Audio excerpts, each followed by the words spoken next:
Everyone. सो आज हम class 8 geography के हमारा चैप्टर है वन एवं वन जीव संसाधन, उसके क्वेश्चन आंसर को देखने वाले। तो सबसे पहले ऑब्जेक्टिव से स्टार्ट करते हैं। और पहला क्वेश्चन है कि 1 मिनट में पेन ले लेती हूँ जी। तो पहला क्वेश्चन है कि भारत में सबसे अधिक वन क्षेत्र किस राज्य में है। तो आप देखो मध्य प्रदेश में क्या है, सबसे ज़्यादा वन क्षेत्र है।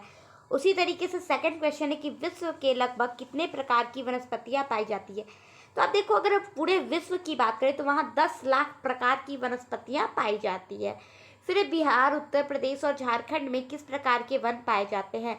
तो इसका आंसर हो जाएगा कि उष्णकटिबंधीय पतझड़ वन पाए जाते हैं बिहार और उत्तर प्रदेश में।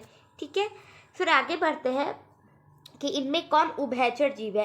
देखिए उभयचर जीव वैसे जीव को कहते हैं जो पानी में भी रहते हैं और स्थल में भी रहते हैं।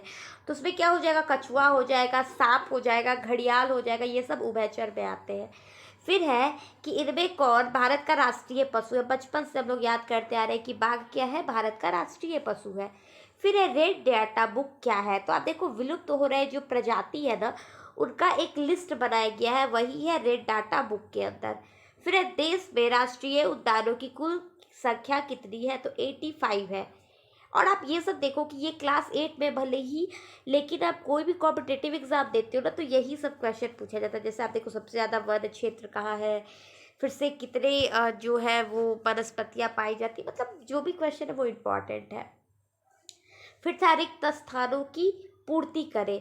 जैसे पहला क्वेश्चन है कि वन है तो डैश है। फिर एक कृत्रिम रूप से नए पौधे रोपण को डैश कहा जाता है। हिमालय से प्राप्त रसायन डैश के उपचार में उपयोगी है। चंदन के वन में डैश मिलता है। अंडमान निकोबार द्वीप समूह में डैश वन पाए। तो मतलब इस तरीके से क्वेश्चन है, आप देखो स्क्रीनशॉट ले लो अगर आपके पास बुक नहीं है तो। और ये रहा सबका आंसर। पहला है वन है तो हम है। फिर जो हम कृत्रिम रूप से लगाते हैं उसे सामाजिक वानिकी कहते हैं। कैंसर रोग का इलाज होता है, ये क्या है, कर्नाटक में है। 5th में सदाबहार, 6 में गया और 7th में आंसर हो जाएगा फेफड़ा। तो ये जो आपका फिल इन द ब्लैंक्स था उसका आंसर हो गया और यहाँ पे उसका क्वेश्चन हो गया। अब फाइनली बात करते हैं जो लघु उत्तरीय प्रश्न होता है, जिसमें आप देखो कि कुछ क्वेश्चन आते हैं और इसको आपको शॉर्ट में लिखना होता है। वही जो दीर्घ रहता है उसको थोड़े जो वर्ड है वो ज़्यादा करके हमें उसको लिखना पड़ता है। तो यहाँ पे क्वेश्चन है कि सामाजिक वानिकी किसे कहा जाता है। तो आप देखो कि समाज के पर्यावरण संबंधी जरूरतों को पूरा करने के लिए विकसित किए गए वनों को सामाजिक वानिकी कहा जाता है। और ये कृत्रिम होते हैं, यानी ये हम लोग द्वारा बनाए जाते हैं, ये प्राकृतिक द्वारा नहीं होते। आप ये भी ऐड कर सकते हो अगर चाहो तो। ठीक है, फिर सेकंड क्वेश्चन है कि उष्णकटिबंधीय सदाबहार वन के 3 प्रमुख वृक्षों के नाम लिखे। तो आप देखो कि यहाँ पे जैसे आप देखोगे कि यहाँ पे तो 50 वर्ड में हमें लिखना था, तो यहाँ पे तो डायरेक्ट पूछ रहे हैं कि 3 प्रमुख वृक्षों के नाम बताए। तो उसको हम 50 वर्ड में कैसे लिख सकते हैं। तो इसका डायरेक्ट आंसर हो जाएगा कि उष्णकटिबंधीय सदाबहार वन के 3 प्रमुख वृक्ष है, सागवान, साल और शीशम। ठीक है, फिर थर्ड नंबर क्वेश्चन को देख लीजिए कि किसी वर्ग के लोगों के लिए वन आश्रय स्थली का काम करती। किस वर्ग के लोगों के लिए, सॉरी। तो यहाँ पे आंसर हो जाएगा कि जनजाति वर्ग के लोगों के लिए वन आश्रय स्थली का काम करती है, क्योंकि वह लोग पूरी तरह से वन पर निर्भर रहते हैं, वनों से कंदमूल खाते हैं और वही निवास करते हैं। आप देखो जो आदिवासी लोग होते हैं वो कहाँ रहते हैं, तो वो जंगलों में ही रहते हैं, वही खाना भी खाते हैं, वही उनका घर भी होता है, मतलब वो वहीं पे पूरे तरीके से वो वनों पे ही डिपेंड होते हैं। मुझे थोड़ी सी सर्दी है, सो आवाज़ आप लोग को अजीब लग रहा होगा तो थोड़ा एडजस्ट कर लीजिएगा। ठीक है, फिर फोर्थ नंबर क्वेश्चन कि उन राज्यों के नाम लिखिए जहां देश में सदाबहार वन पाए जाते हैं। तो इसका आंसर हो जाएगा असम, अरुणाचल प्रदेश, मणिपुर, मेघालय, मिजोरम आदि राज्यों में सदाबहार वन पाए जाते हैं। फिर है वनों के कोई 3 महत्व लिखिए। तो आप देखो वनों के 3 महत्व यहाँ पे है कि पहला है कि वनों से भारी मात्रा में ऑक्सीजन की प्राप्ति होती है। फिर है वन से हमें कई उद्योगों के लिए कच्चा माल या कई औषधि मिलती है। फिर जलावन और फर्नीचर निर्माण के लिए लकड़ी भी मिलती है। ये सब कहाँ से मिलता है हमें, तो ये वन से मिलता है। और बाकी जो हमारा दीर्घ उत्तरीय क्वेश्चन था वो यहाँ पे लिखते हैं कि वनों से आप क्या समझते हैं, भारत में पाए जाने वाले वनों का विस्तृत वर्णन करें। तो देखिए किसी भी क्षेत्र की प्राकृतिक रूप से उगने वाले पेड़ पौधे को सम्मिलित रूप से प्राकृतिक वनस्पति कहा जाता है। क्षेत्रीय आधार पर किसी बड़े क्षेत्र पर प्राकृतिक रूप से पेड़ पौधे का विकास हो जाना उसे वन कहा जाता है। अच्छा, यहाँ भारत में पाए जाने वाले वनों का विस्तृत विवरण यहाँ पे बच गया है।